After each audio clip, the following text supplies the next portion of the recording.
Allô, bonjour et bienvenue à toi pour le tirage des prévisions tarologiques de la semaine, de cette semaine du lundi le 9 à ce dimanche le 15 février 2026. On est dans la semaine de la Saint-Valentin, fête de l'amour. Il y en a qui diront que c'est une fête commerciale. Ça dépend de toi, comment tu décides de le fêter. Si tu veux, ça ne sera pas commercial. Ça peut être juste un beau moment de souligner les gens qu'on aime, tous ceux qu'on aime. Moi, en tout cas, c'est comme ça que je le vis. Donner du temps à ceux qu'on aime, ça ne coûte rien, mais c'est très précieux, ça vaut très cher. On est aussi, avant de parler des prévisions du tarot, on est au tarot, on se reconnaît dans le temps par rapport à l'astrologie. On est dans l'anniversaire de nos Verseaux. C'est le dernier décan des Verseaux du 9 au 18 février.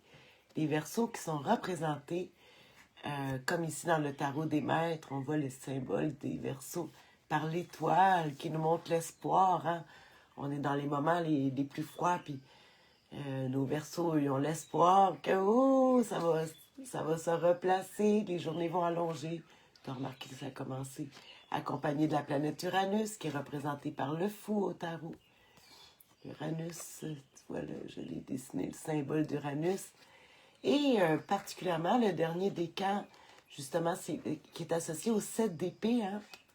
Signe d'air, les Verseaux, c'est un signe d'air, le 7 d'épée, qui est la lune qui gouverne le 7 d'épée pour le dernier décan, justement, de nos Verseaux. C'est le fun parce que la lune, justement, c'est elle qui va représenter nos poissons qui s'en viennent. Fait que nos Verseaux sont un petit peu proches du signe de nos poissons. Alors voilà, bonne fête à toi. On se retrouve dans le tarot avec les arcanes majeures. Cette semaine, bon, comme d'habitude, je vais piger 3 cartes, une pour connaître l'humeur, les défis et l'attitude gagnante à pratiquer. Tu sais, moi, je suis coach professionnel. Hein, comme je dis, je suis pas médium. Non, je suis pas médium, je suis excellente. C'est un angle de vue. Hein? C'est une façon amusante et ludique. Toute une question de perception. Peut-être que ça ne te parlera pas à toi, mais peut-être que ça peut te parler du monde qui t'entoure. C'est de faire un lien, hein? C'est de faire un lien. Et si c'était les cartes du tarot, qu'est-ce que ça pourrait être? Quel enseignement, quelle manière on pourrait avoir plus de pouvoir sur notre vie cette semaine? Puis je te donne un outil avec ça. Alors, on y va avec ça, avec la première carte, l'humeur qu'on peut s'attendre cette semaine, qu'on peut s'imaginer, se mettre un angle de vue. Avec ici le tarot des maîtres que je pige, la tempérance. Wow! L'ange, la douceur, la tempérance. Malgré que c'est long, il faut mettre de l'eau dans notre vin. Qui représente aussi le signe des Sagittaires, mais aussi, étrangement, pas étrangement, mais aussi dans le signe, dans les jeux français comme le tarot de Marseille. Ici, la tempérance, c'est les Verseaux aussi. Hein? C'est le fun, hein? Belle carte pour l'humeur de la semaine. On voit une femme qui vide de l'eau dans une jarre ou l'autre. Ça montre les échanges, mettre de l'eau dans son vin, dialogue, l'ange de la guérison, de la douceur. On va regarder le défi à surmonter parce qu'il y a toujours des défis dans la vie. Quel défi on va avoir à surmonter avec l'humeur, la tempérance, le temps? Les choses vont lentement, par exemple, avec la tempérance. Oh, la papesse. Oh, les choses cachées. L'enseignement. Ouais, les émotions. C'est sûr. L'intuition. Le défi à surmonter, ouais. Les connaissances, parce que souvent, on voit, elle tient...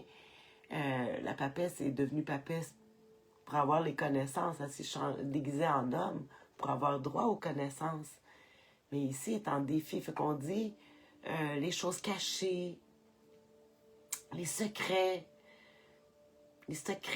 gardés, les les, notre intuition nous parle, mais ici, ouais, peut-être que le défi, justement, à surmonter, c'est de ne pas dévoiler des choses, hein? C'est garder secret les choses. Tu sais, le défi, on peut le regarder de deux façons, hein? C'est soit que les gens nous cachent des choses, ou le défi, c'est nous de cacher des choses. Pas cacher dans le but de... La papesse, elle cache pas pour être malsain ou par sagesse. Elle sait que les choses ne sont pas encore assez matures pour pouvoir en parler. Ça représente la fécondité, le moment de la conception. On attend toujours, on va regarder. On va finir avec la dernière carte, la plus importante, l'attitude gagnante à pratiquer. Cette semaine, j'ai décidé que ça va être elle. La roue de fortune, tout change. Se mettre en mouvement, même s'il est là. De prendre des chances, de croire en sa chance, tout change, hein? Fait que, même si on peut remarquer peut-être une lenteur avec la tempérance ici, dans l'humeur de la semaine, le défi surmonté avec la papesse, qu'on voit rien, que c'est caché à l'interne, ben, il faut continuer à avancer. Malgré tout ça, on doit avancer, prendre des chances, s'adapter à la roue de fortune. C'est toujours un mouvement. Hein? La roue, elle n'est pas inactive, elle tourne. La roue tourne. Alors, il faut, même si c'est une petite action, mais de commencer par un premier pas. Les choses vont changer. Ouais, c'est pas mal ça. Je vais regarder quand même l'aspect positif de notre roue de fortune avec la tempérance. Tiens, je vais regarder ça. Avec la roue de fortune qui est le numéro 10. Juste pour le fun. L'aspect positif. Voyons. Quand on va aller vite, qu'on va plus lentement. Hein? Bon, j'y suis. Roue de fortune avec la tempérance. On nous dit, en positif, ouais, j'ai des combinaisons ici. Dans positif, la roue de fortune et la tempérance, il nous dit, belle période idéale pour les flirts, les aventures. Il est préférable de ne pas vous engager durablement. Fait qu'on prend les choses de façon très légère. On fait des changements, mais profitez plutôt de la vie, et laissez venir à vous les choses de l'amour. Hey, sais-tu bien, c'est pour la Saint-Valentin en plus. Fait qu'on dit de laisser une évolution sereine et positive. Il faut se donner des moyens pour avancer. Très favorable pour les petits boulots, en tout cas. Bon, contacts avec le public sont souhaitables.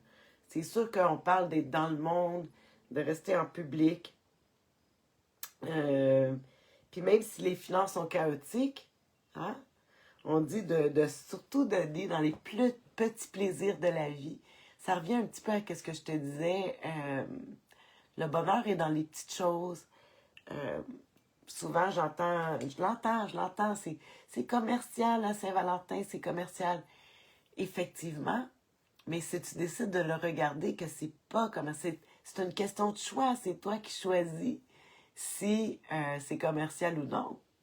Moi, je trouve que c'est une belle occasion, comme j'ai dit, de pouvoir faire un petit quelque chose pour souligner les gens qu'on aime, qui sont proches dans notre cœur. C'est la fête de l'amour, hein? C'est sûr, les couples, c'est facile. Mais quand on n'est pas en couple, puis même si on est en couple, il y a d'autres amours autour. Hein? Nos enfants, nos animaux. Faire un petit quelque chose, des petits bonheurs simples. On s'en va avec ça. Parce que, ouais, peut-être que l'argent n'est pas au rendez-vous. Si elle l'est, tant mieux. Mais si elle ne l'est pas, tu sais, donner de son temps, c'est quelque chose de très, très précieux, qui est tellement précieux que ça n'a pas de prix. Hein, on charge à l'heure. Bon, alors voilà. Alors sur ce, tu sais, je vais te faire un résumé comme d'habitude. que je vais mettre en commentaire sur la chaîne YouTube de la sorcière bien-aimée du Nord. Et sur Facebook, je vais te faire une belle pub, un résumé.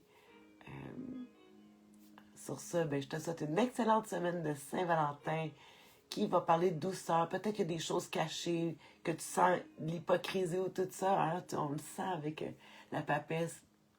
Tu passes par-dessus ça et tu profites des petites choses. Tu te donnes des petits bonheurs. Juste de rester assis à ne rien faire. Quelle richesse. Bonheur. Tu as tout ton temps. Quand tu veux. Alors voilà, sur ce, bonne semaine. Bisous. Bye.